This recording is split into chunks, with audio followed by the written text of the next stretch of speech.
pessoal, aqui é a professora Drica, a professora Adriana, do Essencial Concursos, e eu vim aqui hoje para fazer a resolução das questões do simulado. Antes da gente dar início, né, eu quero que vocês entendam que a professora tem o hábito de pegar as questões da banca, às vezes eu mudo uma palavra ou outra, às vezes eu nem mudo nada, porque eu acho interessante que a gente simule exatamente a banca. Às vezes acontece, a gente pega uma questão, depois ela é anulada e a gente não consegue ver, aí a gente pede desculpas para vocês também, né? Somos seres humanos, né? É interessante que vocês consigam ver que a questão foi anulada, apesar que eu sei que vocês vão pesquisar, né? E eu quero dizer para vocês assim, ó, que usem o simulado como uma ferramenta, né? Para vocês se autoavaliarem, para vocês dizerem assim, eu preciso melhorar isso, eu preciso melhorar aquilo, porque o objetivo de vocês é um bem muito maior. É vocês conseguirem depois, né, fazerem as questões e realmente entenderem, tá? Eu espero que vocês tenham entendido o que a professora está sugerindo aqui nesta ideia. Então vamos lá, vamos passar para o slide e vamos fazer a leitura, né, da nossa prova, do nosso simulado. Vamos começar pelo texto 1. Educação e autoridade. Negar a necessidade de ordem e disciplina promove hostilidade, grosseria e angústia. Os pais, por mais moderninhos que sejam, no fundo, sabem que algo vai mal. Quem dá forma ao mundo ainda informe de uma criança e um pré-adolescente são os adultos. Desculpa. Se eles se guiarem por receitas negativas de como educar, possivelmente não educando, a agressividade e a inquietação dos filhos crescerão mais e mais, na medida em que eles se sentirem desprotegidos e desamados, porque ninguém se importa em lhes dar limites. Falta de limites, acreditem, é sentida e funciona como desinteresse. O não é necessário na hora certa. E mais que isso, é saudável e prepara bem mais para a realidade da vida, que não é sempre gentil, mas dá muita porrada, do que a negligência de uma educação liberal demais, que é deseducação. Quem ama cuida. Repito interminavelmente, porque acredito nisso. Cuidar dá trabalho, é responsabilidade e nem sempre é agradável ou divertido. Pobres pais atormentados, pobres professores insultados e colegas maltratados. Mas, sobretudo, pobres crianças e jovenzinhos mal criados, que vão demorar bem mais para encontrar seu lugar no grupo, na comunidade, na sociedade maior e no vasto mundo. Bem, um texto bem interessante para mim, na visão de professora, de educadora. O texto é bem claro, né? E fala hoje da grande dificuldade dos pais em educarem os filhos. Percebe-se, e eu percebo em sala, o quanto os alunos veem a autoridade da gente como um cuidado, né? Professor que é muito mole, que eu chamo de boca mole, na verdade, ele acaba parecendo para o aluno que o aluno não tem o gostar do professor, não tem aquele, né? Um pai que briga, que põe de castigo, não é o pai que não ama o seu filho. Muito pelo contrário. E o texto bate nessa tecla, que os pais precisam educar, que os jovens precisam de limites e que o pai, por mais moderninho que seja, não pode cair nessa onda. Porque a agressividade é falta de educação, é falta realmente de limite. E isso quem dá limite tem que ser o pai, tem que ser a mãe. Tá? Então, um texto bem legal, bem atual e bem interessante.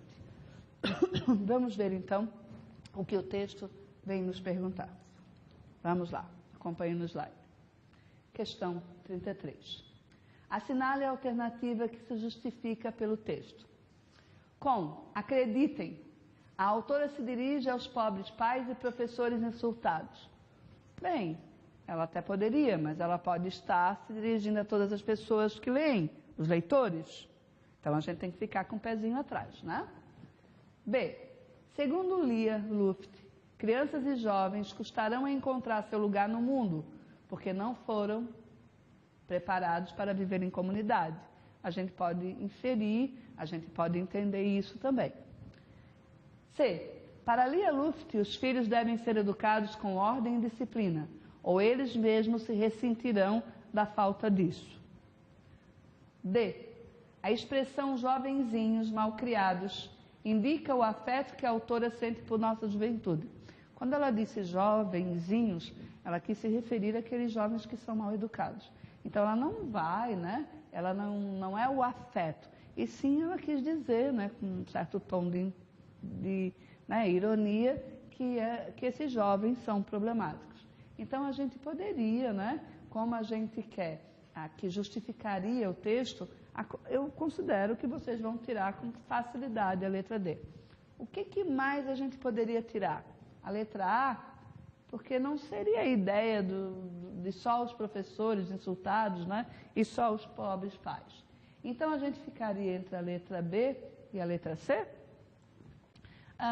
O que vocês, né, pensam assim, né? Os filhos devem ser educados, ela diz, né? Mas, segundo ali, as crianças e os jovens custarão a entender, também isso está muito presente no texto, né? Mas se a gente observar, né, a gente pode entender que ela diz que quando o pai, né, os pais, eles se omitem, né, o próprio jovem, ele fica ressentido com aquilo. É como se ele achasse que o pai não tem interesse por ele, que o pai não está nem aí para ele. Então, assim, ó, a letra B, beleza, mas não é só para viver em comunidade, né? Esse foi o fechamento dela ali que nos leva a ver isso. Mas para uma ideia de justificativa para o texto, a gente diria mesmo que os filhos devem ser educados, né, com ordem e disciplina, ou eles vão se ressentir, vão ficar chateados e vão acabar ficando mal criados, né, cheios de pitis, como eu falo. Então, realmente, a letra C é uma boa resposta, né? Eu acredito que aí existe uma dificuldade, às vezes, em ver entre a letra B e a C, mas vamos dizer que é a mais correta, né? A mais completa. Então, vamos à questão, né, de número 34. Agora, a gente vai assinalar V para as afirmativas verdadeiras e F para as falsas. Eu sempre digo que esse é um tipo de questão que a gente tem que tomar cuidado, porque, às vezes, eu sou induzida a uma resposta e, por um item, eu não consigo achar a resposta. Então, vamos prestar atenção ao slide. Questão de verdadeiro e falso, a gente sabe que, normalmente, aquela que mais se repete é a resposta. Mas, né, isso é só um macete. Então, vamos ver o que vai acontecer aqui. Acompanhem a leitura do slide. As palavras hostilidade, grosseria e angústia são substantivos femininos. Então, vamos ver. É a hostilidade, a grosseria e a angústia. Então, a primeira é verdadeira. Vamos tirar a A e a C, falsa e falsa. Legal, né? Como são 4 opções, o que eles fizeram? Vocês vão tirar 2, mas vocês vão ficar com as 2.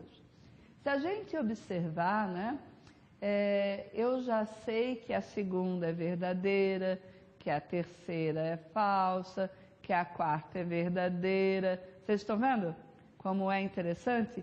E que o último elemento é que tiraria a resposta. Vamos ver se a professora, entenderam o que a professora quis fazer? Eu fiz vocês verem a primeira, né? Era muito fácil. Depois vocês verem que a segunda, a terceira e a quarta eram iguais e que só a última seria a resposta.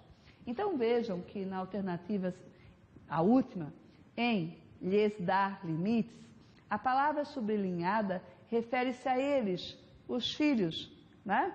E realmente dá limites a quem? Aos filhos? Ela estava falando dos pais, né? Então, assim, vamos ver por que a segunda também é verdadeira. Se eles se guiarem, as palavras sublinhadas são, respectivamente, o se, né, que é a conjunção condicional, e o se, que é o pronome reflexivo. Verdade. em eles se sentirem desprotegidos e desamados. A ideia de alternância. Não, né? É um reflexo, né? Se eles se sentirem, né?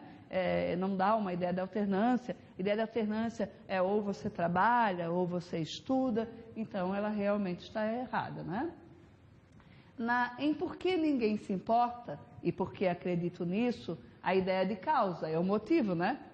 Por que ninguém se importa? Pois ninguém se importa, já que ninguém se importa, uma vez que acredito, então realmente ela é verdadeira, né? E a última, né? A gente já viu que realmente refere-se a eles, os filhos, dá limite aos filhos. Então, uma questão que por eliminação, vocês viram que a gente chega muito mais rápido do que a gente ficar. Eu sei que na hora do simulado dá medo, que a gente vai lá, olha todos os itens, tem que olhar. Só que de uma forma mais fria, mais tranquila, para que a gente não fique, como eu digo, né? Criando chifre em cabeça de cavalo. Então vamos à questão 35. Releia. Apesar de o aluno ser uma criança e de ser obrigado por lei a cursar a escola, nunca vi ninguém falando na valorização do alunado.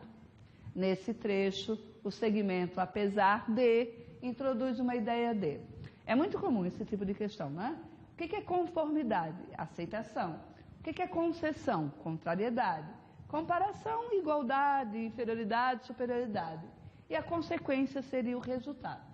Então, olhem só, lá no lugar de apesar de, né, eu poderia dizer assim, porém, embora, né, mesmo que, então eu consigo ver que é uma ideia de contrariedade. Então, nós estamos na ideia de concessão. Por isso é a letra, a professora passou o slide muito rápido, né, é a letra C. Concessão, que indica contrariedade, uma adversidade. É aquilo que aconteceu, mas eu não esperava que acontecesse. Então, uma questão bem tranquila. Vamos à questão de número 36. A questão número 36 é de morfologia, né? Achei uma questão interessante, junta a morfologia com um pouquinho de sintaxe. Então, vamos ver como vocês interpretam a questão. Assinale a alternativa correta, no período. Ninguém diz isso abertamente, mas é o corolário do seu pensamento. A palavra destacada, que é o ninguém, né? O que ele é? Ninguém. Ele é um pronome. O pronome indefinido. Porque, às vezes, o ninguém pode ser alguém. Nas minhas aulas eu sempre brinco sobre isso, né? O ninguém pode ser alguém e alguém pode ser ninguém, tá? Então, ele é um pronome indefinido. Caberia a letra C ou a letra D. Quando eu coloco ninguém diz isso, eu pergunto para o verbo, ô verbo, quem é que diz isso? E a resposta vai ser o sujeito. Ô verbo, então, quem é que diz isso? Ninguém, que é o sujeito. Né? Então, pronome indefinido exerce a função de sujeito. Qual é a diferença da C para D? É que na letra C é um sujeito indeterminado e na letra D é um sujeito determinado. O sujeito está determinado. Por quê? Porque existe um núcleo. Cadê o núcleo? O ninguém. Para ele ser um sujeito indeterminado, ele não pode ter núcleo, né? O verbo vai ter que estar na terceira pessoa do plural, ou vai ter que ter um C, índice de determinação do sujeito. Por isso que a nossa resposta é letra D. Então, uma questão muito interessante, né? Junta morfologia com sintaxe. E eu espero que vocês tenham acertado. Questão de número 37. Assinale a alternativa errada em relação à última frase do texto. Por que modifica o substantivo, em relação à última frase do texto, né? Por que modifica o substantivo, maior é advérbio, a expressão vão demorar é uma locução verbal, equivale a demorarão, há nessa frase uma ideia de gradação, a palavra, sobretudo, é advérbio e equivale a principalmente, especialmente. Então, vamos ver. Assinale a ideia errada. A palavra sobretudo, quando a gente diz, ele estuda, sobretudo, né, à noite, especialmente à noite, né?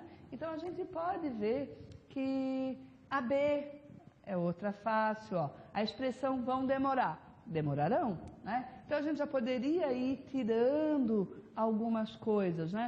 A palavra maior, né? Ela é um advérbio. Então, vamos lá. Quando a gente tem, e a gente pode ir lá, né, ao nosso texto, deixa a professora colocar lá no texto, voltar esse slide demora um pouquinho, eu preciso lá do texto, né? Olhem só, na sociedade maior e no vasto mundo. Na sociedade maior, eu estou qualificando sociedade. Eu poderia dizer nas sociedades maiores. Então, se vai para o plural, não é um advérbio, é um adjetivo. Claro que quando a gente tem aqui, né, ó, vão demorar bem mais para encontrar seu lugar no grupo, na comunidade, na sociedade. Ó, o grupo é pequenininho, a comunidade é maior, a sociedade é muito maior, né? Porque a sociedade seríamos todos nós. Então, isso mostra uma gradação. Para quem não sabe gradação, é essa ideia, né? Ela pode começar do menor e ir para o maior, como a gente começou com grupo e terminou em sociedade, poderia começar em sociedade e ir até indivíduo. Então, realmente, a gente tem uma gradação e, por isso, a gente consegue ver que realmente, né, pena que a gente precisou voltar ao texto, né, a gente vê que maior, ele pode ser, né, às vezes a gente já vê lá, eu sou maior que você, e aí a gente já poderia ver que é um adjetivo. Exercício 38. Assinale a alternativa errada. Entre mim e ti, é uma outra coisa que a professora trabalha bastante, que eu não posso dizer entre eu e tu, entre eu e ele. Depois de entre, não entramos nunca, nem eu nem tu. Então, nós temos entre mim e ti, não deverá haver desentendimentos, então ela está correta. Pedro Bernardo deu um livro da Lia Luft para eu ler. Sempre que for finalidade, é para eu. Então, ó, a fim de eu ler, então o eu, joia. Questão C. Concordo contigo. Contigo é tu, né? Então, eu concordo contigo, eu estou falando contigo, com o tu. Quando a gente diz assim, ó, em relação à educação de filhos, ou você pensava o contrário, eu deveria dizer, ou tu pensavas, ou tu pensavas. A gente não mistura a segunda com a terceira. Então, a letra C está errada. Né? Agora, o que aconteceu? Não sei se foi na hora de copiar, se foi na hora de arrumar. Deveria ser Vossa Senhoria, né? Eu até acredito assim, gente, ó, sinceramente, com honestidade, né? Que vocês interpretariam que é Vossa Senhoria. Então, a Vossa Senhoria se engana em relação aos anseios de seu povo. Vocês podem ver que o gabarito, nosso gabarito, realmente é a letra C. Né? E vocês teriam que subentender que é Vossa Senhoria, que faltou um izinho ali, né? Que não iria atrapalhar a compreensão. Mesmo assim, né, a professora falou e recomendou que houvesse, né, o pedido de anulação da questão. Apesar de que eu acho que até a banca não iria anular, ok? A gente pode entender como se fosse um erro de digitação. Exercício 39, mais uma errada, né? Assinale a alternativa gramaticalmente errada. Deve haver multidões. O verbo haver nunca vai para o plural, nem sozinho, nem quando ele está com outro. Então, eu jamais posso dizer devem haver. Então, deve haver multidões de pais comprometidos com a educação de seus filhos. Ok. Faz muitos anos que fomos a Blumenau da Oktoberfest. Faz muitos anos, não pode ser fazem, né? Agora, se eu vou a Blumenau, eu estou em Blumenau. Tudo bem, não teria crase. O problema é que nós falamos que é a Blumenau da Oktoberfest. Então, eu estou na Blumenau da Oktoberfest. A gente tem que tomar cuidado quando a gente especifica nomes que até então não teriam crase. Então, nesse caso, tem crase, porque ela está específica. Qual é a Blumenau? A da Oktoberfest. Né? Então, ela está correta. Precisam-se de crianças. Quem precisa, precisa de. Verbo transitivo, indireto, mas se o ser a índice de determinação do sujeito. Índice de determinação do sujeito com C, verbo sempre no singular. Errada. Letra D. Mais de um aprovado foi contratado pela empresa. Mais de um, sempre verbo no singular. Então, ela está certa. Vamos ver se realmente o gabarito é C. Então, vocês podem ver que a professora confirma o gabarito. Questão 40. Sempre gostei de ler e sempre li muito. Somente agora conheci os livros de Lia Luft. Assinale a alternativa com a conjunção que permite unir essas frases em um único período sem modificar-lhes o sentido. Haverá apenas alteração de pontuação e de letra maiúscula em minúscula. Então, isso a gente não pode considerar. Então, eu poderia dizer ali, ó, sempre gostei de ler e sempre li muito. Embora agora conheci... Não dá, né, gente? Logo agora, também não dá. Porque agora, também não dá. Mas eu poderia dizer, né? Sempre gostei de ler e sempre li muito. Porém, somente agora conheci os livros de Lia. Vamos ver o nosso gabarito. Então, realmente, o porém, né? Porque dá essa ideia de contrariedade. Como é que eu gosto de ler? Quem gosta de ler, lê bastante. E eu não conhecia a Lia, né? Uma autora tão interessante e tão crítica nos seus textos. Nós temos aqui a ideia do objeto. Nós sabemos que num concurso público nós precisamos reconhecer transitividade, nós temos que saber que um verbo transitivo precisa de complemento e um verbo intransitivo tem sentido completo. Então a questão aqui traz a ideia de um objeto direto pleonástico. O que é um objeto direto? Completa um verbo transitivo direto. Por que ele é o pleonástico? Porque ele vai aparecer duas vezes. Então, sempre lembrando que pleonasmo é uma repetição desnecessária. Então, vamos ver lá. Aos pais, os filhos lhes obedecem. Quando a gente tem o verbo obedecer, a gente tem que lembrar que quem obedece, obedece a. Ele é um verbo transitivo indireto. Então, ó, os filhos obedecem. Obedecem a quem? Aos pais, o objeto indireto. Mas vocês podem ver que aos pais aparece novamente aqui como lhes. Então, isso é um objeto pleonástico. Só que ele é um objeto indireto. Então, não é a letra A, tá? O rapaz a quem amo está muito longe. Quem ama, ama alguém. Eu amo quem, que é o rapaz. Como ele é um verbo transitivo direto e está com preposição, nós chamamos isso aqui de objeto direto preposicionado.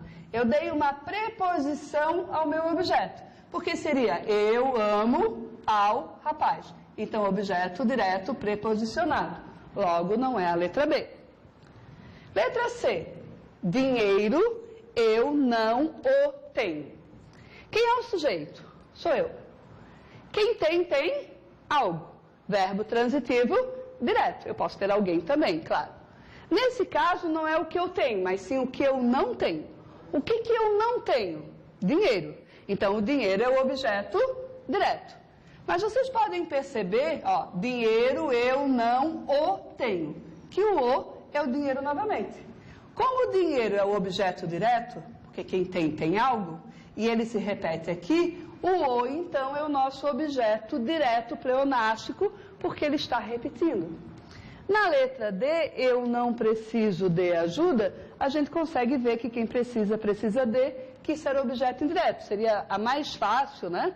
Eu acredito que a B e a D elas sejam bem fáceis de serem eliminadas, né? E a gente ficaria entre a letra A e a letra C. Quem soubesse a transitividade do verbo obedecer, que é um verbo transitivo indireto, iria eliminar e realmente ficaria com a letra C, que é o nosso gabarito. Questão 42. Assinale a alternativa que deve necessariamente ser corrigida para estar de acordo com as regras de concordância verbal. Então, olhem só, olha o perigo. Eu estou procurando a errada. Então, vamos lá. Custou-me acreditar que se passaram 2 anos desde a sua última visita. Também permaneceu na sala o juiz e a testemunha. C. provou que existem razões para que os preços da maioria das mercadorias tenham subido tão abruptamente. A avó ou o neto deve trazer o recado dos parentes. Então vamos lá. Vamos começar pela letra D. A avó ou o neto. Um dos dois deve trazer o recado, porque é um recado só, né? Então a gente pode considerar como correto. A gente quer aquela que deve ser corrigida obrigatoriamente. Letra C. Provou que existem razões. O verbo existir é um verbo intransitivo. Tudo que eu dou para ele é sujeito. O que existe? Razões. Então, adivinhem o que aconteceu. Achamos a questão errada. Ô professora, a professora começa de baixo para cima? Claro. Né? Às vezes a gente vai responder, e a resposta é A, pô, já é a primeira, você já fica cabreiro, né? Então eu prefiro sempre começar de baixo para cima. Tira o nosso psicológico, né? Aquele nosso lado de preocupação. Então eu acho que algumas dicas assim são interessantes, né? Esse hábito de fazer de baixo para cima, posso fazer uma de baixo para cima, uma de cima para baixo, e vai deixando o meu cérebro até mais atento. Lá eu posso dizer, como eu tenho um sujeito composto, né? E o verbo está anteposto, eu posso concordar com o elemento mais próximo, que é o juiz ou a testemunha. Eu também poderia dizer, né? Também permaneceram na sala o juiz e a testemunha. Lá em cima o verbo custar tem que ficar no singular, né? Custou a mim, não pode ter sujeito, né? E passaram-se 2 anos, é uma voz passiva sintética, os 2 anos são sujeito e por isso o verbo precisa estar